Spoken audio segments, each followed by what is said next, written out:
Si t'es pâtissier, cuisinier, boulanger et que t'as déjà pensé à tout plaquer, bah je te comprends. J'ai moi-même été pâtissier pendant plus de 8 ans. J'étais rincé, fatigué, pas hyper bien payé et surtout, je sentais que j'étais de moins en moins heureux. Donc j'ai décidé de trouver des solutions et j'ai complètement changé de vie. Aujourd'hui, je vis de mon business en ligne et dans cette première vidéo YouTube, j'ai t'expliqué exactement comment j'ai fait. Bon, tu l'auras compris, c'est ma première vidéo. Il n'y a pas un grand setup, je suis actuellement en vacances à Bali. D'ailleurs, c'était un rêve que j'avais depuis tout petit, pouvoir voyager aussi loin de la France et c'est une chose que je peux enfin faire aujourd'hui. Donc il n'y aura pas un grand montage, c'est une vidéo qui est 100% authentique et j'ai envie de la faire parce que je sais qu'elle va vraiment aider des personnes et je la fais un petit peu quand même en m'adressant au Adrien d'il y a 3 ans qui était exactement dans ta situation. Donc si tu ne me connais pas encore, moi c'est Adrien et tu peux me retrouver sur mes 2 comptes Instagram. Celui-ci sur lequel je suis le plus exposé parce que c'est mon gros compte pâtisserie. Ok. Et celui-ci, donc c'est mon compte, ce que j'appelle compte business, c'est là où tu vas retrouver tous mes tips pour se lancer en ligne. Notamment, je m'adresse donc à tout ce qui va être pâtissier, cuisinier, boulanger, qui veulent atteindre la liberté, évidemment en lançant leur propre business en ligne. Et je suis aussi très fier de dire que je vis de mon business en ligne depuis fin 2023, après avoir démissionné de mon poste de pâtissier salarié. Aujourd'hui, mon but dans cette vidéo, ça va être de te montrer que c'est possible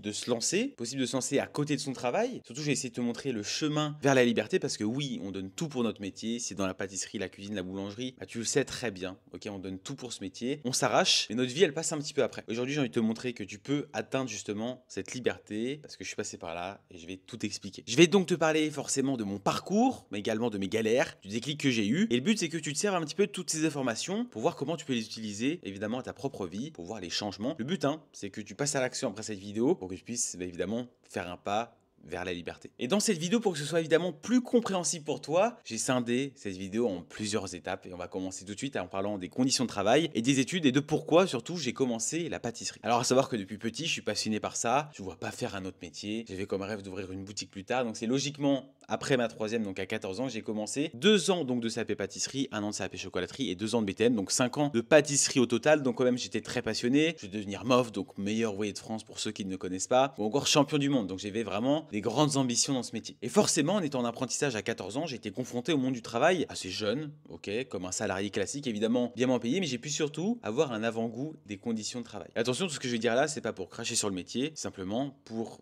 expliquer les conditions aujourd'hui parce que forcément, faut qu'on soit bien d'accord, tout ne va pas très bien. Comme dans tout travail, forcément, on doit se lever. Alors la pâtisserie, c'est un peu plus tôt, quand même, moi je me levais à 3 heures du matin, j'avais genre 1 heure de route et après je pouvais commencer ma journée donc aux alentours de 4-5 heures du matin. J'enchaînais jusqu'à 14, 15, 16, 17 heures. Évidemment, si tu es dans le métier, tu sais exactement ce que c'est, les heures sup. Ok, tu es obligé de dire oui, tu peux pas forcément dire non, sinon on va te dire bah c'est pas fait pour toi et rentre chez toi, mon gars. Le métier c'est comme ça et pas autrement. Forcément, il y a des pâtisseries ou même là, je prends l'exemple global dans la food, des restaurants, des boulangeries ou quoi qui sont très réglo sur les horaires. On va pas se mentir, c'est quand même très rare. Donc forcément, en commençant si tôt, même en dormant quand même quelques heures, on est fatigué. Et je vous garantis que quand on fait ça quelques années, ça peut causer des dégâts sur la santé. Derrière, forcément, tu as la chaleur, tu as la pression. Au-delà de la fatigue physique, donc c'est-à-dire que tu es debout toute la journée, quand tu es un petit peu grand, forcément, tu as les plans de travail qui sont trop bas, forcément, tu as mal au dos. Donc physiquement, c'est quand même relativement dur, parce que tu restes quand même debout du matin jusqu'à l'après-midi, voire au soir de temps en temps. Il y a aussi une pression mentale. La pression dans le métier, vous la connaissez, pareil, je mets pas tout le monde dans le même panier, mais pour la plupart des restaurants, des hôtels, encore des boutiques, il y a quand même une pression qui est là. Et je ne parle pas d'une bonne pression, mais quand même une pression relativement toxique. Au-delà de ça, depuis mes 14 ans, j'ai pu remarquer que je vivais pour la pâtisserie, mais je vivais pas pour moi. Globalement, ma vie sociale, elle ressemblait pas à grand-chose. Et dans mon adolescence, j'étais quelqu'un de très introverti, donc déjà socialement, pour se faire des amis, c'était compliqué. Et avec le métier, c'était carrément impossible. Parce que forcément, tu bosses la plupart des week-ends, quand c'est les anniversaires de tes potes, de ta famille, de tes amis, pareil, les jours de Noël, les jours de fête, t'es pas là, t'es pas en famille, etc. Quelques années, ça va. Quand j'étais jeune, j'étais pas forcément touché par ça. Et plus le temps passait, et plus j'attachais de l'importance quand même à ma famille, forcément à tes amis, à tes relations sociales, parce que tu te rends compte que c'est très important. Et forcément, t'as pas vraiment de vie à part ton métier. Et en fait, plus le temps passait, et plus je me demandais, est-ce que je vais faire ce métier toute ma vie? Et moi, je veux vraiment que tu te poses cette question-là de savoir, en fait, est-ce que tu as vraiment envie de faire ça jusqu'à tes 40 ans, tes 50 ans, tes 60 ans? Tu as besoin de réfléchir à cette question, mais pose sur la vidéo, essaye d'écrire. Moi, je sais qu'écrire, ça m'aide énormément. Je vais pouvoir maintenant te parler du moment où j'ai détecté que ça n'allait plus. Et là, je te parle même pas du côté fatigue, du côté pression mentale ou encore de la charge physique. Mais là, je te parle vraiment du fait que j'étais de moins en moins heureux en allant au travail. Ça veut dire que je me levais le matin, j'étais de moins en moins heureux. J'allais, comme on dit, à reculons.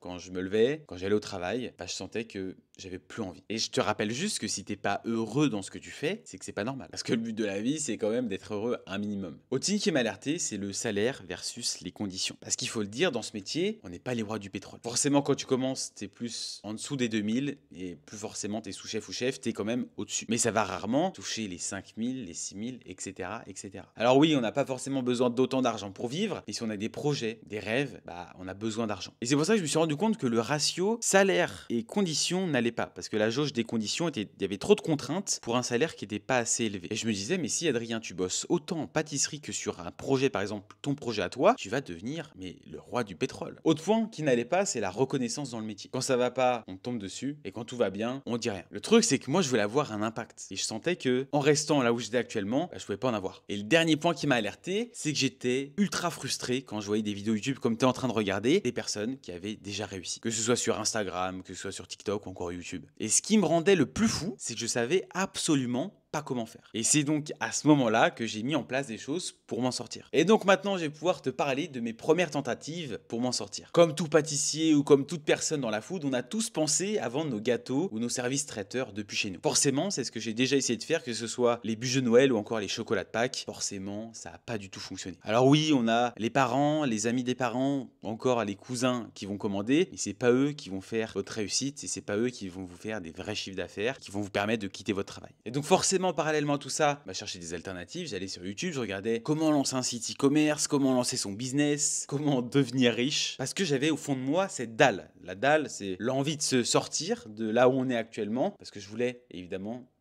rencontrer le succès, pouvoir me lancer et un jour espérer quitter mon travail qui ne me correspondait plus. Mais il y a un point sur lequel ça allait pas du tout, c'est que je doutais énormément. Forcément, j'étais pâtissier et je savais faire dans ma tête que la pâtisserie. Et donc j'associais lancer mon business avec lancer quelque chose en pâtisserie. Alors oui, ça fonctionne, mais on peut lancer des activités dans tout ce qu'on veut. Donc mets-toi bien ça en tête. Si t'aimes la pâtisserie par exemple et que t'aimes la course à pied, pourquoi pas plus viser la course à pied et garder la pâtisserie en tant que passion. Et donc de mon côté, je disais mais je suis pâtissier et je sais rien faire d'autre. Et donc après plusieurs mois à procrastiner, à remettre la faute sur le fait que c'était pas fait pour moi, je me suis enfin lancé. Et comment j'ai fait? C'est très simple, je me suis lancé directement sur Instagram. Je voyais des chefs qui réussissaient, qui avaient 50 000 abonnés, 100 000 abonnés, je me disais, je veux être comme ces personnes. Je me dis, une fois que j'aurai une audience, je pourrais en faire quelque chose et je pourrais vendre peut-être un produit digital, je ne sais pas. Du moins, j'avais pas forcément de plan en tête. Mon but, c'était d'avoir une audience pour pouvoir vendre quelque chose. Et au-delà de vendre quelque chose, je voulais forcément être utile, être heureux dans ce que je fais également. Parce que mettez-vous bien ça en tête, si vous pensez qu'à l'argent, vous verrez que court terme et vous allez jamais forcément rencontrer le succès. Parce que le secret d'un bon business, c'est de répondre à un problème et forcément d'aider des personnes. Et donc quand je me suis lancé sur Instagram, j'ai fait du contenu food, donc plus des recettes ou encore des astuces de pâtisserie. Mais ce qu'il faut bien se dire, c'est que j'y connaissais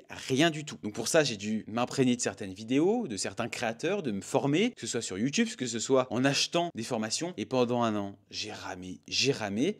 Et résultat, j'avais que 400 abonnés. Et je faisais le schéma classique qu'il faut absolument pas faire. J'étais motivé, je postais pendant 2 semaines à fond tous les jours. J'avais pas de résultat parce que carrément mon contenu il était nul. Et j'ai arrêté de poster pendant un mois. Et le mois d'après, je remettais la même chose. Mais c'était pas comme ça que j'allais réussir. Mais dans ces 1 an de galère, j'avais quand même retenu quelque chose de positif, c'est que j'étais passé à l'action sans être prêt. Parce que si t'attends d'être prêt pour te lancer, tu te lanceras jamais. Et à un moment donné, j'ai essayé de regarder quand même ce qui manquait sur les réseaux, et notamment dans les contenus recettes. Tout le monde faisait des photos et tout le monde faisait des vidéos donc avec une musique, mais personne expliquait donc en voix off, donc expliquait la recette à l'oral dans les vidéos. Et surtout, personne faisait des recettes simples à refaire à la maison. Et de mon côté, je me suis dit, mais pourquoi pas allier les deux? Et si vous allez donc sur mon compte que je vous mettrai juste ici, et si vous descendez tout en bas, vous retrouverez donc une vidéo madeleine, donc une recette classique. Et là, tout ce qui avait changé avec tout ce que je faisais avant, c'est que j'ai fait une recette de madeleine donc qui est très simple. Il y a une seule préparation, quelques ingrédients, et surtout j'expliquais clairement la recette à l'oral. Il faut pas penser qu'à ce moment-là, j'étais bon. Les vidéos, elles étaient pas ouf, la qualité était pas top, et ma voix, elle était vraiment pas ouf. J'avais mis peut-être une journée à faire la voix off, je supprimais tout parce que j'aimais pas ma voix, et s'entendre c'était juste insupportable, mais je l'ai fait quand même. Tout réside, les gars, dans le passage à l'action. Et rien que 5 jours après avoir posté cette vidéo, j'ai fait plus de 2 millions de vues. Et je vous jure, quand ça vous arrive, on n'y croit pas. Et donc j'avais entre guillemets capté la recette de la viralité, j'ai refait donc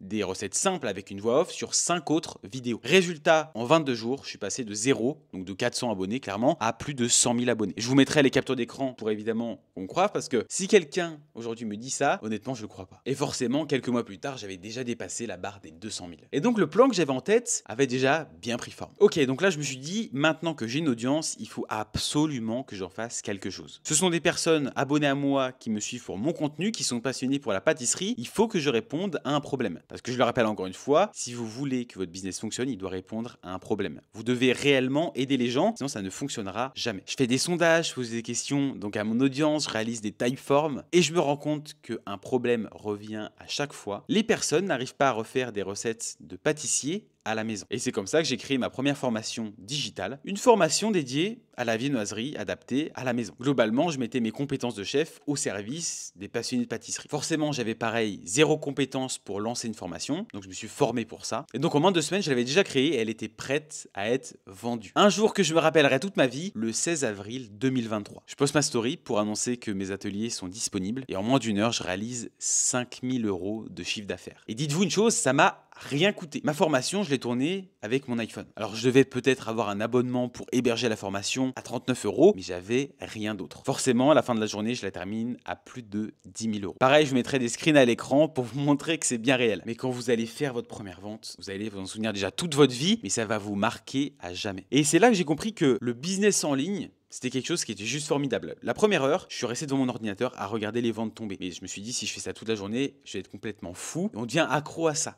Ok, donc je suis parti à la salle de sport et je voyais sur mon téléphone des notifications de paiement. En fait, Stripe, donc le processeur de paiement, vous envoie une notification pour chaque vente. Et je voyais les notifications tomber pendant que je faisais mes exercices. Et je me suis dit, je viens de créer un produit pendant 2 semaines. Là, je suis à la salle de sport, ils se font tout seuls. Et c'est à ce moment-là que je suis littéralement tombé amoureux du business en ligne. Parce que ma formation, une fois que je l'ai créée, que je la vende une fois, 100 fois, 10 000 fois, ça m'a pris le même temps. Mais je peux en vendre à fond. Et pareil, j'ai compris que les personnes qui me suivaient avaient vraiment besoin de ça. Et je recevais pareil des messages de personnes qui avaient appliqué la formation l'après-midi après avoir acheté donc celle-ci. Ils m'envoyaient leurs croissants photo. Merci Adrien, merci pour le travail. J'ai réussi enfin à faire mes croissants que j'avais jamais réussi à faire. Je voyais que j'avais un impact sur eux et ça me rendait heureux à un point. Et surtout, j'étais fier de ce que j'avais accompli. Et dites-vous une chose, c'est que tout ça, je le faisais parallèlement à mon travail. C'est-à-dire que je rentrais l'après-midi donc à 15 h du taf. J'allais à la salle de sport jusqu'à 17 h et de 17 h à 23 h, je bossais donc sur ce business. Et donc en un jour, j'ai gagné plus de 3 mois de salaire. Et forcément, j'ai vu que ça fonctionnait, donc j'ai appliqué ça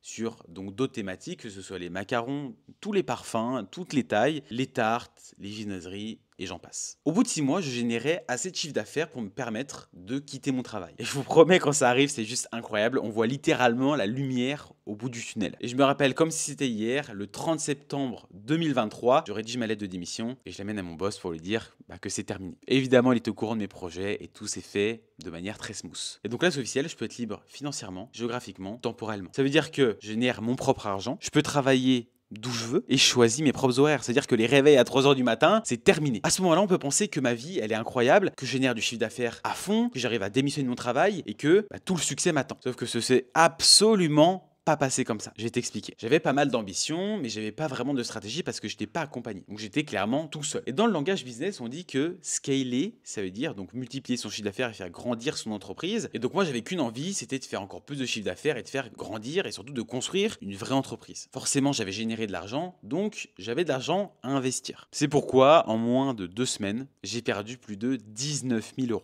Tout ça à cause d'un nouveau site internet que j'ai voulu construire, d'une formation que j'ai voulu filmer avec une boîte de production et à cause d'un journal qui m'a promis que ça allait faire décoller mes ventes. Mais à l'heure d'aujourd'hui, ça a toujours fait 0 vente, donc je me suis bien fait avoir. Donc j'ai plus de salaire, je peux compter que sur moi et je viens de perdre pratiquement 20 000 € en 2 semaines. Et donc tout ça, ça se passe dans le mois où j'ai démissionné. Donc comment vous dire que ça fait très peur pour la suite? On se dit mais comment on va se relever de tout ça? Sachant que, alors oui, j'avais généré de l'argent, mais il m'en restait plus beaucoup. Donc à ce moment-là, oui, j'étais libre, donc libre de travailler quand je voulais où je voulais, mais j'avais cette pression financière qui montait. Adrien, si tu ne génères plus d'argent, tu vas devoir retrouver un travail. Et ça, c'était ma phobie, c'était tout ce que je ne voulais pas. Parce que quand on a goûté à cette liberté, impossible de revenir en arrière. Forcément, après ce gros moment donc de down et de flou, il fallait que je trouve une solution. Et c'est pourquoi j'ai pris la décision de me faire accompagner par quelqu'un qui était meilleur que moi, quelqu'un qui avait plus d'expérience et surtout quelqu'un qui avait donc la vie donc que moi je rêvais d'avoir. Et forcément, il faut investir de l'argent pour soi. Et c'est à ce moment-là que j'ai fait le plus gros investissement sur moi, plus de 30 000 € l'année. Alors on peut se dire que c'est énorme, énorme. Évidemment, j'ai payé en plusieurs fois parce que j'avais pas du tout 30 000 euros sur mon compte. Mais je peux vous promettre une chose, ça a littéralement transformé ma vie. Et au-delà de transformer ma vie, il a surtout transformé mon chiffre d'affaires. Je me rappelle, mois de décembre 2023, je réalise 1000 euros de chiffre d'affaires. Et 2 mois plus tard, février 2024, je réalise l'équivalent de 50 SMIC et plus de 70 000 euros. Simplement en ayant changé quelques stratégies. Donc premier point, c'est exceptionnel. Et deuxième point, j'ai déjà rentabilisé l'investissement que j'ai fait. Et si j'étais resté à morfondre, à abandonner, je serais certainement pas là en train de vous parler. Et aussi un gros changement à ce moment-là, c'est à force de rencontrer d'autres entrepreneurs, je me rendais compte que avec la pâtisserie, j'allais pas avoir un impact donc dans la vie des personnes. Alors oui, je peux les aider à faire des meilleurs macarons, mais est-ce que ça va vraiment transformer leur vie?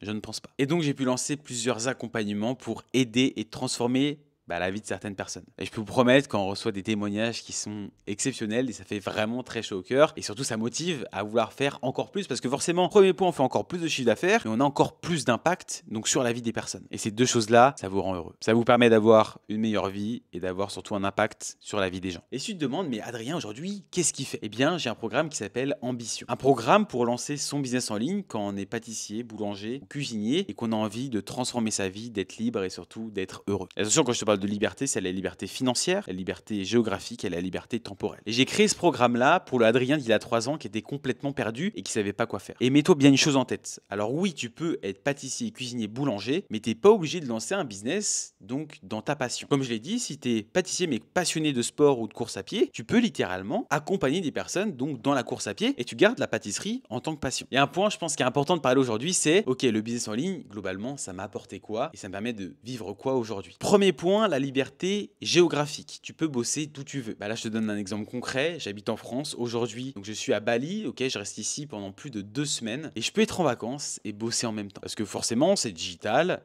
Tu as des équipes qui sont donc en ligne, donc qui sont aussi digitales. T'as pas de local, t'as pas de stock à gérer. C'est incroyable. Pareil, si t'aimes voyager, moi par exemple, je suis allé à La Réunion. J'adore voyager, pareil, dans plusieurs pays, tout en travaillant. Donc par exemple, tu peux t'organiser en travaillant le matin et en visitant l'après-midi. Deuxième point, la liberté financière. Tu t'en doutes bien. Je gagne bien mieux ma vie aujourd'hui qu'en pâtisserie. Évidemment, au niveau du chiffre d'affaires mensuel, on est à plus de 5 chiffres par mois. On a comme objectif de dépasser les 6 chiffres. Donc les 100 000 euros qui devraient arriver prochainement. Et forcément, d'avoir ce genre de revenus, tu peux vivre des choses qui sont juste extraordinaires. Voyager, faire plaisir à ta famille, faire les activités que tu veux. Globalement, ne plus être limité par ton porte-monnaie. Et je vous garantis, ça rend pas forcément heureux, mais ça change beaucoup, beaucoup de choses. Troisième point, la liberté temporelle. Je choisis mes horaires et je choisis ma vie. Pour te prendre un exemple, j'adore le sport. Donc moi, tous les matins sont réservés au sport et je bosse l'après-midi. Donc je me réveille plus à 3 heures du matin, je me lève aux alentours de 7-8 heures. Je vais à la salle de sport. Je fais ce que je kiffe, je fais ce que j'aime et je bosse l'après-midi parce que je kiffe aussi bosser. Et le mieux dans tout ça, c'est que je me lève le matin, je suis hyper excité d'aller à la salle de sport, d'aller bosser, d'aller aider mes clients. Je trouve ça juste génial. Mais surtout, je me sens utile et ça, je pense que c'est très important de l'être. Parce qu'au-delà de vouloir faire du chiffre d'affaires, de vouloir faire grandir une entreprise, de mon côté, je prends ça comme une vraie mission. J'étais pâtissier et je sais que je peux réellement aider les pâtissiers, cuisiniers, boulangers à sortir de ce cercle infernal et entre guillemets de passer un peu à côté de ta vie, te réveiller à 60 ans et te dire mais qu'est-ce que j'ai fait? Et aujourd'hui, ma vraie mission, c'est d'aider le Adrien d'il y a 3 ans qui était complètement paumé, qui savait pas quoi faire et qui avait de l'ambition. On arrive à la fin de cette vidéo et je veux vraiment que tu retiennes que toi aussi, tu peux le faire. Que toi aussi, tu peux changer de vie et que toi aussi, tu peux devenir libre. Et je te dis tout ça forcément parce que c'est atteignable. Je viens d'un petit village en Haute-Savoie, j'ai pas eu de réseau. Quand je me suis lancé, j'étais introverti, j'avais pas forcément de cercle social ou de personnes que je connaissais qui pouvaient m'aider. Tout ça, je l'ai fait en passant à l'action. Pareil, il faut vraiment que tu retiennes que les réseaux sociaux, c'est pas une option. Aujourd'hui, pas d'audience, pas de business. Tu peux avoir la meilleure idée du monde, mais si personne n'est au courant que tu es là, que tu existes, c'est comme s'il y avait la meilleure chose à vendre et que tu étais au milieu du désert et que tu avais personne qui te voyait. Bon, maintenant, toi qui regardes cette vidéo, tu m'as écouté jusqu'à maintenant et c'est pas pour rien. Donc si tu as envie de devenir libre, financièrement, temporellement, géographiquement, d'avoir une meilleure vie, d'arrêter de vivre que pour ton travail et que tu as envie simplement d'être heureux, ce que je vais t'inviter, c'est un entretien individuel avec moi ou un membre de mon équipe. Et le but de cet appel, il est très clair. On va faire un point sur ta situation, on va faire un point sur tes objectifs, donc là où tu vas aller. En voyant tout ça, on va décider si on trouve les portes de l'accompagnement Ambition. L'appel ne t'engage à rien, mais saisis cette opportunité et tu as juste à cliquer en dessous de cette vidéo sur le lien. Tu auras quelques petites questions à répondre pour que nous derrière on puisse préparer l'appel. Je te remercie de m'avoir écouté pour cette première vidéo et on se retrouve très vite sur une prochaine.